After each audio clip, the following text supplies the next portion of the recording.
My grandfather said, I want one of my grandkids to join the military. I joined the Army and spent 10 years in the service, 2 tours to Iraq. Got there in December, and by June 1st when I got injured, I had more miles on the roads of Iraq accumulated that by the time the unit finished their deployment, 6 months after that, nobody caught me. I lived on the road. I woke up in the morning and it was one of those days that felt great. I mean, we were gonna go deliver soccer balls to a village. We go to unload the shipping container off the truck and he started lifting it off. Well, I had one of my straps was dangling off of there. I jumped up just to grab the strap so he could just keep going with it, but when I jumped up, the crane let go of it and my hand was sitting on the flat deck. At the time, me and Cassie were in the middle of a separation, but I couldn't remember any phone numbers for some odd reason. I remember her Great Clips work number in Manhattan. I looked at the call waiting ID and saw it was all zeros. And I immediately knew he was the love of my life. He is my soulmate. He's my best friend. He said I couldn't think of any other number but yours, and honestly, I don't want to lose you. I don't want to lose us. We just started going through all of the physical therapy, not only physical or occupational, but emotional too. I think the hardest part about getting injured, it wasn't the physical pain or the doctors telling me you're never going to be able to do this again or this again. It was the transition away from that military life to the civilian life. Sometimes he would hit a wall. He didn't know where to go from that day or that moment.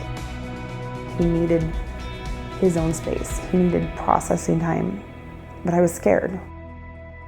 We've lost many friends to suicide. And at that point, I thought we were there. Rifle hunt didn't feel right anymore. I guess I can bow hunt. Every surgeon ever said, no, you're done. I started putting my bow between these two fingers. It was hard. I had to crank the bow down as far as it could go, down to 20 pounds. And when I pulled back my bow when it was maxed out at 70 pounds, I'm not gonna lie, I bawled like a baby. A couple weeks after I pulled back that 70 pounds, I shot him. That was the first deer I shot after my injury. I pretty much wanted to go back to every doctor and give him a piece of my mind. I came out here and hunted with Blake and his young outfitter, and me and Blake just hit it off. He moved in May, and July 1st, I actually broke my ankle. We already had hunts booked that fall. I can't guide. I was able to just grab him and just say, hey, just go do it. Just threw him in the ringer. He's not really done it ever before, and he took off. We added him to the outfitter, and it was the greatest addition for the company. Him and I we just work really well together. There's no way I could have taken it to where I am now and where he's at now with this company if it wasn't for him. I think about that a lot. People pay to come hunt Kansas to kill the buck of their dreams. I get to make somebody's dream come true every year. It's a reason to get up every morning. It's a reason to put one foot in front of the other, you know?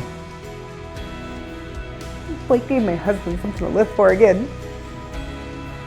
He gave me my husband back. He gave me my kids' father back. He's laughing, he's happy, he's outside. For the first time in the last 2 years, we live. Personal Outfitting gave him his life, his love, and passion back to live again. I can't give anything back to what he's had to sacrifice or what he's had to do for the military and for myself. So everything I can do with the outfitter to help him, every once in a while him and I joke around, it's just like a little bit I can stick on him, you know, but it's nothing comparable to what he's done. I respect the heck out of that guy. I'm not no hero. I did my job. I have so many good friends that never made it home. They left everything on the battlefield, Nice shot. and they didn't come home. They're my heroes. Thanks for not giving up. He had every reason to. So many days. He's my hero because he chooses to live life, I think, more than anything. And he chooses to live it with me and our 3 kids in our own little small world.